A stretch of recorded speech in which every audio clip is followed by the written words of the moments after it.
Alright, it's day 1 of Neuro-Divergence month, so let's talk about Mark Spector, Jake Lockley, Steve Grant, Moon Knight, we're talking about Moon Knight. The Moon Knight suffers from DID, dissociative identity disorder. Depending on the run, you'll find that most characters that have neurodivergent traits will have those neurodivergent traits depending on the run that they're in. However, it's pretty generally accepted that Moon Knight has DID. His base identity is that of Mark Spector, a former mercenary. On a mission that he was on with his former crew, he ended up stumbling into an archaeological dig site of an ancient pharaoh. One of his crewmates went psycho and ended up fucking murdering everybody there, so Mark needed to do something. Most people would get a gun. Mark decided to become the living embodiment of an ancient Egyptian god of the moon. Potato, you know. After stopping his former crewmate, he ended up going back to New York. That crewmate would end up becoming, like, his main supervillain. Anyway, when he got back to New York, he ended up investing all the money that he had made when he was a mercenary, which made him a millionaire. And being the living host of a moon god, he decided to become a superhero, which I will discuss more in part 2. This is part 2, you know the fucking drill. Does my fucking caffeine addiction need to be so fucking loud? Jesus. So, Moon Knight, let's get into it. God. Hot. Very hot. So once Moon Knight got back to New York, he did a super smart decision that not very many superheroes do. He went, I don't think Mark Spector, the mercenary, should be tied with the millions of dollars I just made. I'm gonna make a guy called Steve Grant, and he's gonna make all that money. And then he went, okay, hold on, so we got Mark Spector and Steve Grant. Neither of these guys is street level. If I'm gonna be a good superhero, I'm gonna need some street level information. I'm gonna make this guy called Jake Lockley over here, and he's going to be a cab driver, and he's gonna know everything about the street. So now you have 3 different identities that have absolutely no connection to each other that are all one guy being a superhero. So technically 4 if you're counting Moon Knight. One problem, Mark was not aware at the time that he had DID, and that was just giving personifications to the personalities that were already in his head, which would fuck him up later, more in part 3. I just burned my entire mouth. This is part 3, there's other 2 videos, go watch them. This feels wrong, hold on, let's just... Yeah, perfect. So let's talk some Moon Knight. Yeah, that whole 3 different personalities thing, that didn't work out too well for him. There might be just a few storylines of him trying to figure out which one of those personalities is the actual him, or if he hallucinated his entire origin and none of it is actually real. Hell, one time, all of those personalities other than Mark Spector got wiped out and was replaced with Captain America, Spider-Man, and Wolverine. There was a brief stint where both Mark Spector and Steve Grant, both Mark Spector and Steve Grant just didn't exist anymore, and he was just Jake Lockley all the time. So just housekeeping, general clarification. His real name is Mark Spector. He was possessed by the Egyptian god of the moon, Khonshu, and he has 2 alters known as Steve Grant and Jake Lockley. I have just a little bit more to say more in part 4. Why? Part 4, final part, I promise. So I want to clarify this. People like to call Moon Knight Marvel's Batman. He's not fucking Marvel's Batman. He's a depressed billionaire with a cape who uses gadgets to solve crimes. That's it. That describes like 30% of superheroes in general. If you remove the cape classification, because that really surprisingly specifies things, there's not a lot of those. But that's not the point. Moon Knight will fucking murder you. And not in like a Zack Snyder Batman sort of way. I mean, he will cut your fucking face off. And not in like a Scott Snyder Batman sort of way. That's not the point. I mean, come on, Moon Knight has a street-level criminal alter ego with a mustache that's Matches Malone. I just described Matches Malone. Moon Knight's main weapon is shuriken, shaped after his symbol. That's Batarang. Fuck. One of Moon Knight's villains is a former sidekick that turned into a bad guy. That's fucking Red Hood. Shit. You see, Moon Knight faces mystical enemies, unlike Batman, who fights a guy who revives himself in a pool of glowing liquid. Motherfucker! Wait, so like, is he actually Marvel's Batman? That's a lot of shit. He's not Marvel's Batman. Fuck you. Then watch a show on Disney+. It is day 2, let's talk some superheroes. Today we're gonna be talking David Haller, otherwise known as Legion. This motherfucker's scary. So David has multiple things that make him neurodivergent. He's schizophrenic, he's autistic, but mostly his big thing is he has DID, dissociative identity disorder. In fact, the majority of his power is based on it, as in each of his alters has a different superpower that they can use only when they're in control. Which he's got like, what, 3, 4, 5, it can't be that much. Thousands. The motherfucker has thousands of alters, each with their own superpower and disposition. What do I mean by that? Well, some of them are just fucking evil. Yeah, like some of them are just straight villains. Some of them are complete heroes. Depends on the day, really. Oh yeah, and did I mention that he is an Omega level mutant? He's so powerful, he created the Age of Apocalypse timeline. Yeah, you know, the apocalyptic end goal of the X-Men universe where Charles Xavier dies super early and Apocalypse takes over the fucking planet. He did that. More in part 2. This is part 2, you know the fucking drill. So Legion, just more cool shit about Legion. Well, he's Charles Xavier's kid, given Xavier didn't know about it for the majority of David's life, but still, needless to say, their relationship is, mixed. What, your child endures multiple traumatic events before you're even into his life, and then as soon as you enter his life, you put him on a fucking superhero team where he endures even more traumatic events? I wonder why that relationship isn't great. Yet Rogue was absorbed into Legion one time, and when she was in there, she was connected to every single personality, just like David is, and she's probably the only person alive that is the correct level of scared of David's power. There's a couple of alters in there that could just kind of end reality if they wanted to. Correction, there's one other person that really doesn't like him, and that's Bishop. He comes from that Age of Apocalypse timeline that David created when he tried to murk Magneto. That's how he made that timeline, by the way. He tried to kill Magneto and then accidentally ended up killing Xavier. Yay, more trauma! Yeah, Bishop put like a psychic fucking sword through his chest for that shit. Understandable, can't blame him for that. More part 3. This is the part where these 2 other videos go watch. Legion. He's cool. He had a show on FX for a while that didn't really stick to the comics all that much, but it was really fucking trippy and really good. Not sure if it canceled or ended. I didn't get to watch the final season, and I'm still pissed about it. It was on FX. Go check it out if you can. Also, Homeboy's got we'll just call it a rather distinct hairstyle. He needs some, fucking tweezers or something. He's been given control of his powers sometimes. At one point he had like an Omnitrix-like device that would allow him to type in a code that would bring him to a specific personality's powers. If I'm remembering correctly, he's currently dead and exists in someone's mind. However, I haven't read House or Powers of X yet, so I might be wrong. However, we all know that death in comics is basically a power nap at this point. Dude, do you get it? Like powers, like superpowers because he's a superhero? Yeah, I know. Don't swipe away, please! Bro, your eyebrows, they're fucking killing me. Can I do you a favor real quick, please? He's awesome, I want him in more stuff. Come on, Marvel, you got the rights now. It is day 3, let's talk some superheroes. So today we're gonna be talking about Crazy Jane, mostly because everybody brought her up in the Legion video and I want to get all the DID characters out of the way already. That's not an insult, it's just Neuro-Divergence month. I don't want it to just be characters with DID. So Crazy Jane is a lot like yesterday's character of Legion. Only big difference is while Legion has thousands of personalities, Crazy Jane has 64, 53 of which are named. Here is their names.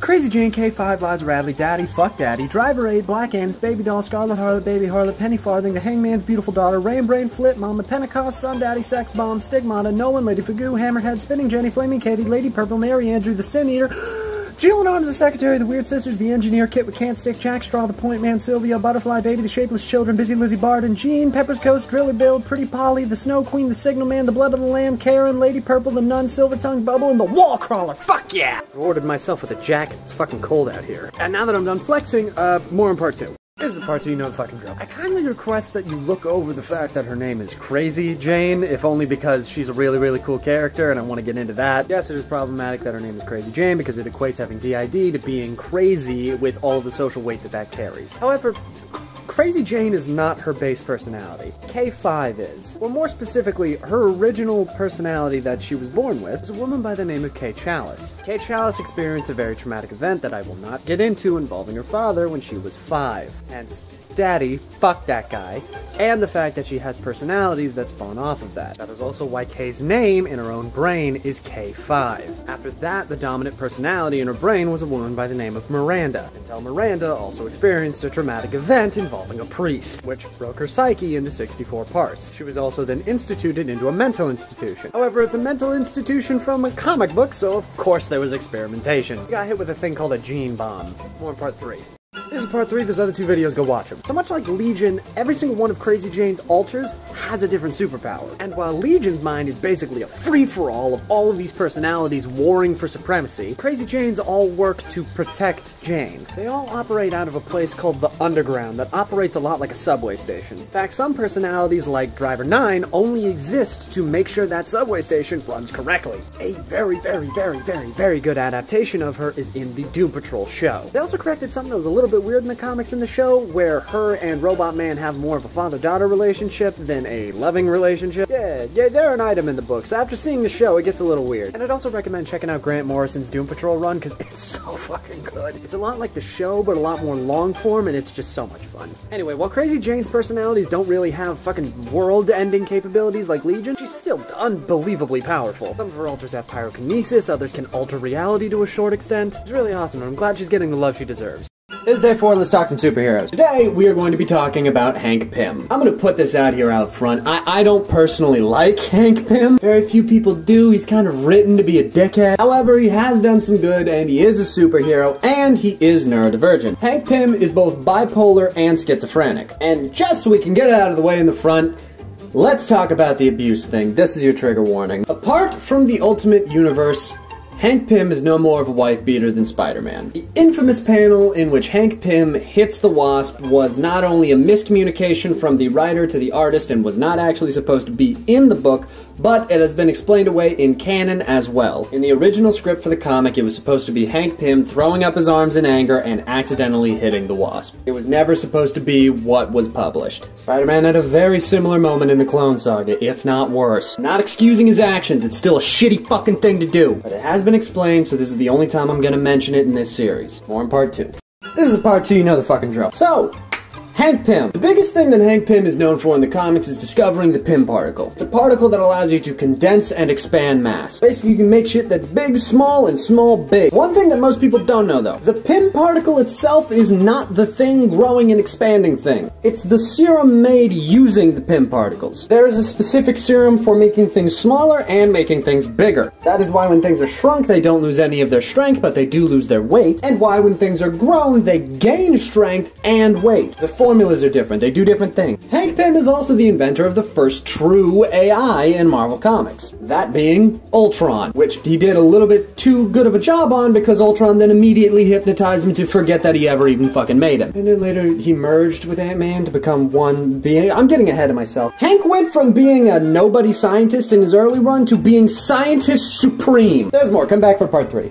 This is part 3, there's 2 other videos, go watch it. So Hank Pym has held roughly about as many titles as Batman has had fucking Robins. Let's count them down, shall we? Ant-Man, Giant Man, Goliath, the Wasp, Scientist Supreme, Ultron, piece of shit! Let's circle back to that Scientist Supreme thing, shall we? So, Doctor Strange is the Sorcerer Supreme, remember that. Ant-Man, Hank Pym, is the science version of that. Motherfucker's fucking smart, to say the very least. Which is hilarious considering that a lot of his inventions and story arcs have been based around the fact that he's not that great at anything. He invented Ultron because the only big thing he had made up to that point was the Pym particle. He made the Pym particle to get noticed. Also, Syndrome from The Incredibles, yeah, his plan is directly stolen from Hank Pym. Hank Pym was once sidelined from the Avengers due to a mental health decline. Hank decided that he was going to show the Avengers how important he really was by inventing a robot that only he could defeat because he knew how to defeat it. It backfired and it ended up fucking him up, requiring the the Avengers to save him. More in part 4. This is part 4, final part, I promise. So it kind of depends on the story if Hank Pym has powers or not. Sometimes he has the ability to grow and change at will. Sometimes he needs his tech to be able to do that. Sometimes he's just stuck at 15 feet tall. God, that would be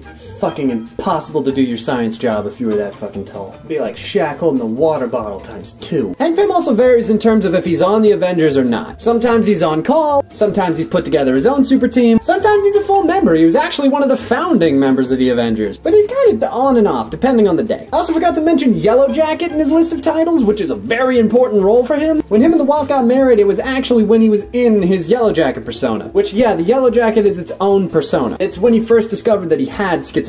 And I just realized I should probably mention the whole merging with Ultron thing. Yeah, in a recent story arc called The Rage of Ultron, him and Hank Pym merged. They became one being, a biological machine. And I don't know if that's been undone yet. But yeah, well, I don't personally like Hank Pym. He's a very interesting character, to say the least. It's day 5, let's talk some superheroes. It's tired, I'm late. Wait, I'm tired, it's late, and I'd like to have a nap before I get to work tonight. So, we're gonna make this one quick. Tonight, we're gonna talk about Polaris. Polaris is the other child of Magneto. If you ignore the Maximoff twins, never gonna let the Ultimates live that one down. That's stuck in my fucking memory, you bastards. However, Polaris is the illegitimate daughter of Magneto with his exact same powers. In fact, she got her powers super young. Most mutants get their powers around puberty. She got them when she was like 10. And she ended up using those powers to accidentally kill her parents. She had an emotional outburst while her parents were having a fight about her mom cheating on her dad with Magneto. She ended up crashing their plane. Magneto had one of his Hellfire Club buddies wipe her memory of the whole incident. And the reason we're talking about Polaris today is because in the Gifted show that she was one of the stars in, it was revealed that she has bipolar disorder. I'll be fully honest, I watched about 6 episodes of Gifted and got bored, so I have no idea how well it was handled. However, it is now a known part of her character. Do I really want it? Fuck it, fine. Part 2.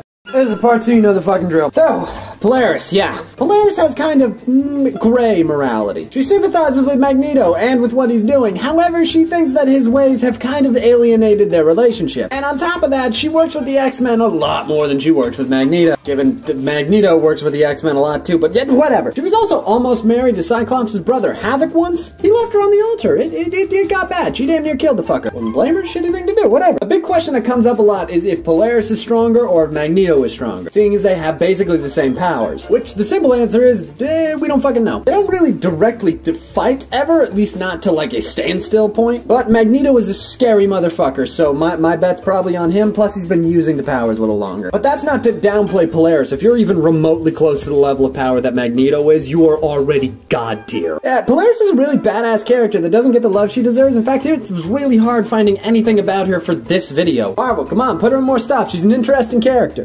It is day 6, let's talk some superheroes. Yada yada, I have a shit ton of work to do tonight, let's make this quick. See, I gave you guys a couple of days with other neurodivergent characters, so we're gonna go back to DID, you know, play it safe. I swear to God, I did not plan it this way. There's just so many fucking characters with DID, and I totally didn't fucking realize it. Anyway, tonight we're gonna talk about Typhoid Mary. Now, Typhoid Mary has 3 very distinct alters. There's the host alter named Mary Walker. She's known for being a pacifist and quite meek. There's Typhoid, the outspoken and violent alter. And then there's the most bloodthirsty of them all, Bloody Mary. Now, Mary's mostly known as a Daredevil villain. In fact, Daredevil accidentally started her on the path to villainy. Basically, he was chasing a mobster through a brothel that Mary was working at the time, and to defend the guy that Daredevil was chasing, all the ladies started to attack Daredevil. He accidentally knocked her out of a window. She vowed from that day forward to never let any man hurt her again. Mary's also a mutant with very powerful pyrokinetic abilities, as well as telekinesis to a short extent. She also rocks a costume that would probably get this video taken down if I showed you, so Google it. Gonna need a part 2. This is gonna need a part 2. Come back for part 2.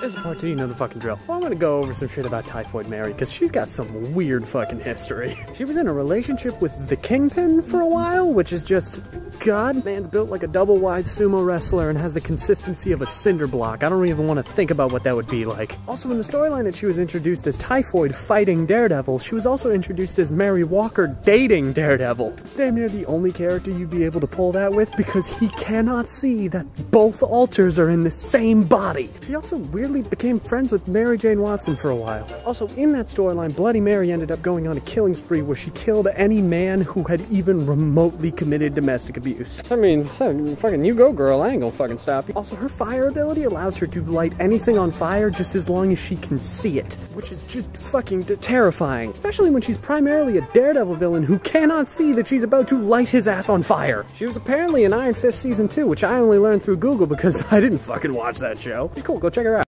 Yesterday was April 7th, let's talk some superheroes. Yeah, I technically missed a day. Follow my Twitter if you want to get warnings when I pre-warn people about that shit. But yeah, school was just kicking my ass and my brain went So, to make up for lost time, yesterday was April 7th, and we are going to be talking about the Century. This man is fucking terrifying. Specifically, we're going to be talking about him because he has both schizophrenia, and I'm pretty sure he has DID. It's not really mentioned in particular in any of his stories, but I'm pretty sure he has DID because he has 2, maybe 3 independent alters that operate outside of each other. Oh yeah, and just a warning, this is going to get fucking confusing, so hold on to your fucking hats. So, the Century was Marvel's original superhero. He was the super that Spider-Man and the Fantastic Four and Captain America all base their superhero identities off of. However, when the Void, the supervillain alter of the Century, appeared and killed 1 million people in New York, Reed Richards and the Century devised a way to make everyone on Earth, including himself, forget he ever existed. More in part 2. This is part 2, you know the fucking drill. So, cool shit about the Century, let's get into it. Let's start with power levels. So this is Marvel, so he's gotta be more grounded, right? This is the same company that described all magic as just science that nobody could understand. No. Homeboy's self-described power is that of 1 million exploding suns. The explanation for his power is just that all of his molecules are 1 moment ahead of the current time stream. What the fuck does that even mean? Dude has physically overpowered Thor on multiple occasions. He ripped Ares in half. He was introduced into the main Marvel timeline by murdering Carnage. He fought World War Hulk to a fucking standstill. Just for clarification, World War Hulk is 1 step below World Breaker Hulk. He once got into a fight with the Herald of Galactus, who he fought off with 1 fucking hand. He once let Absorbing Man try and absorb his power. He evaporated. Dude is fucking scary. Go read his Marvel Knights run, it's amazing.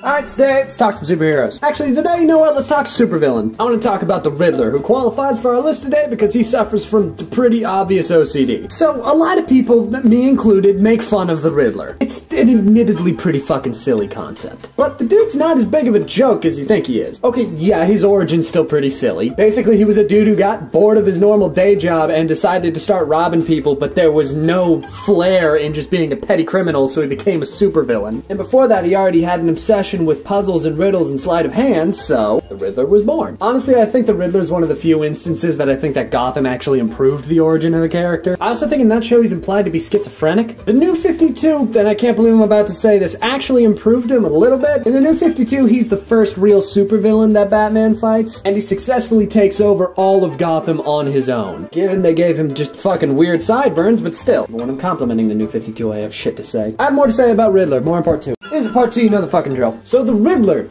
yeah, let's talk about him. Primarily, he's just a Batman villain, but he has fought a surprising amount of DC superheroes, especially for a dude who's basically just a jewel thief with a gimmick. He's taken trips to be both major villains of The Flash and Green Arrow. Some debate he's a better Green Arrow villain than he's a Batman villain. Given he had way more style as a Green Arrow villain, I'll fight you on that. He was also able to make Barry Allen reveal to the world that he was the Flash with, like, very little efforts. They fucking backpedaled it immediately, but still. Okay, and get this. In the War of Jokes and Riddles, which is a storyline where Joker and Riddler were fighting each other, when in reality, the Riddler was fighting the war to make the Joker laugh because the Joker was depressed at the time and wasn't laughing. God, this is a lot of backstory. And his plan to do this was to create the stupidest and silliest supervillain of all time and then lose to him. So he killed a guy's kid by poisoning the kid's kite string, therefore creating Kite Man, who he lost to. More in part 3. Here's part 3 of these 2 other videos, go watch them. Just more Riddler shit. Riddler was able to manipulate the entirety of the Batman's Rogues Gallery and Hush just to play out a plan that he had against Batman. Also, for anyone who gets all of their information about DC from the movies, Hush is not the Riddler! Hush is a man by the name of Tommy Elliott. The Riddler was the mastermind behind the entire scheme and Batman never found it the fuck out. The entirety of the Hush storyline fucked up the Riddler's life for so many goddamn years. It's the whole reason he left Gotham and went to go fight the Green Arrow. Also, wow, I'm fucking frustrated. DC Rebirth, what the fuck did you do to the Riddler? Alright, hold on. This is the Riddler. This right here, this is also the Riddler. What the fuck is this? Have some goddamn self-respect. You were eating a motherfucking salad. Put a shirt on! Who looked at the goofy and silly Riddler and said, you know what, this guy needs self-mutilation. Let's put a big-ass fucking question mark on his chest. This motherfucker looks like a beefed-up, half-balding Fabio with a V-neck deeper than fucking Destro. Why does this irritate me so much? So yeah, Riddler's dope as fuck. Check him out in Gotham. He's really good there. It's day 9, let's talk some superheroes. So tonight we're going to be talking about the character Rubber Band Man from Milestone Comics. First we had Biz Money B, and now we have Rubber Band Man. Milestone knows how to write names, man. Anyway, Rubber Band Man basically has the same abilities as Mr. Fantastic or Plastic Man. Infinite stretching, shape-shifting, that sort of thing. He got his start as a supervillain, if a minor one at that, but he actually got his start by publicly challenging Static on live TV to see who had the more powerful powers. The guy who can stretch real good challenging the guy who has literally the same powers as Zeus sounds like a dumb idea until you remember Plastic Man and all of a sudden he becomes terrifying again. But apparently Static embarrassed him so fucking hard on that TV show that he swore revenge and became a villain. He did, however, get a lot more screen time in the Static Shock TV show. And in that show his character was actually expanded upon a lot and he was revealed to be dyslexic. His basically the whole origin is different, so this is going to require part 2. Come back for that. This is part 2, you know the fucking drill. So how was Rubber Band Man changed from the Milestone Comics version to the Static Shock TV show? Everything. It's basically a different character. In the comics, Rubber Band Man is a guy by the name of Cameron Stringer, while in the TV show, he's a guy by the name of Adam Evans. And in the TV show, he is expanded upon just so much. Yeah, you get it? It expanded upon because he can stretch and he can grow bigger in shape. Fuck it, you can follow me for that one. For one, he's a music producer.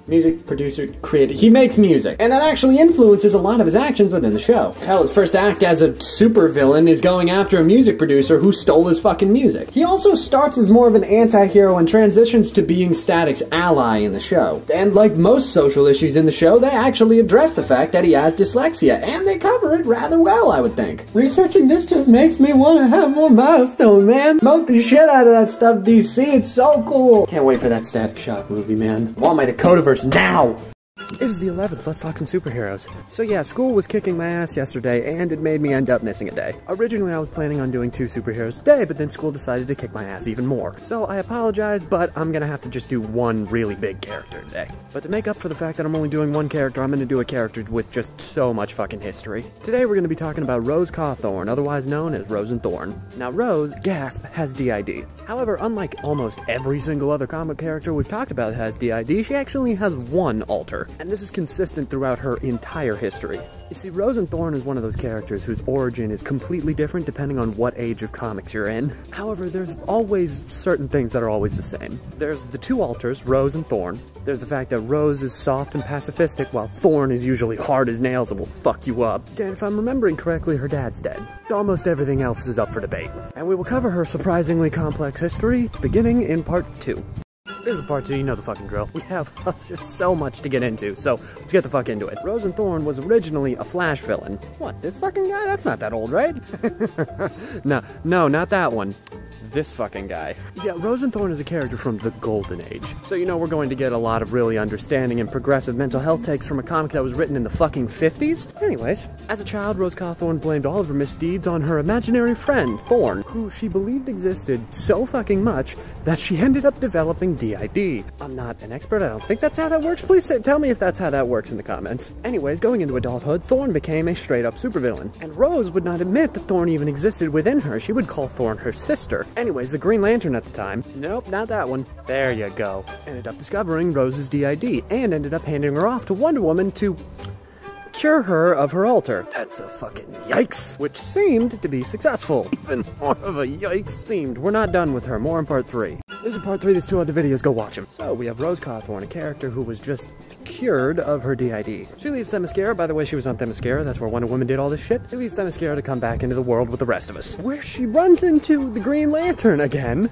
Still that guy, in his civilian identity, where he doesn't fucking recognize her. No, trust me, it's understandable. She had changed her name. Apparently, Green Lantern was the first blind superhero. Daredevil was off by a few years. Anyway, a straight man and a straight woman just met in a comic that was written in the fucking 50s, so you know what the fuck is about to happen. So those 2 become a thing, and they become a pretty serious thing, because now they're debating having kids. Did I just skip over an entire relationship in a sentence? I have more parts to do. Fuck yes, I did. Anyway, she discovers that gasp, Alan Scott is the Green Lantern, when she finds his magic ring when he's asleep. By the way, this version of the Green Lantern had a magic ring. It wasn't the ring from space. It's a totally different thing. Anyway, she did the thing that any sane person would do if they found a Green Lantern ring. They tried it the fuck on and brought Thorn right back out to the surface again. More in part 4. This is part 4, there's 3 other videos, go watch them. The Thorn has just been brought back to the fucking surface again, with the power of a magic fucking Green Lantern ring, and a quite understandable hatred for Alan Scott, who is sleeping right next to her. Rose is able to suppress her, but she does understand the danger of what just happened, and she determines that she needs to get the fuck out of there. Quick detour to explain how Golden Age Green Lantern works. For fuck's sake, still no! This pipe-looking motherfucker.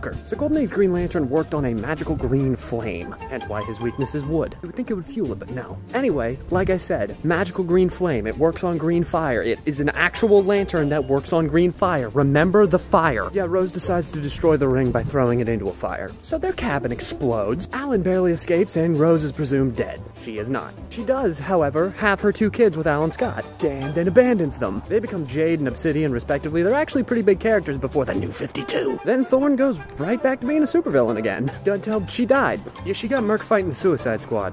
Which brings us into the second version of Rosethorn, which I will cover in part 5. This is part 5. Jesus, 5 fucking parts. We have now entered the Bronze and Modern Age. This is the version of Rosethorn that most people know now. So how is she different? Well, let's start with the name. Her initial name is Rosenforest. Just goes by Rose for short. And Thorn is named The Thorn. The is menacing. This one's origin's a lot quicker. Basically, her dad was a cop. Her dad, along with her dad's partner, was going after this group of criminals called the 100. You'll never guess why they called themselves the 100. Get this. It's because there was actually 100 members of their group. I know, the creativity in the naming, fucking astounding. Anyway, Rose's cop dad did what backstory cops do when they go after criminal organizations, and he got fucking killed. Rose found out about this by walking up on the crime scene where they were retrieving her father's fucking corpse, which caused her so much mental distress that she passed out on the site. We would find out later that this is where Thorn was born. This version of Thorn would appear while Rose was asleep, and when she was Thorn, it was described as sleepwalking?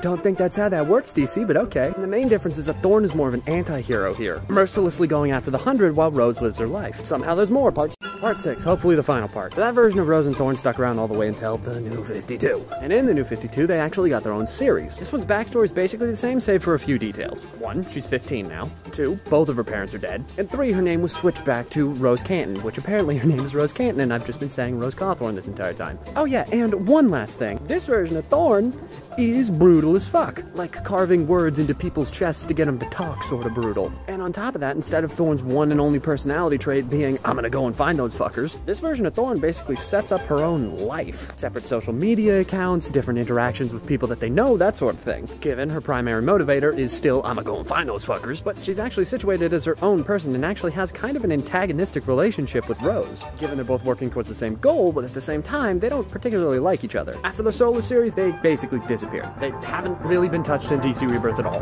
Which, I mean, I think this character has some potential. It's honestly a pretty decent concept. They just need to be written with a more careful hand.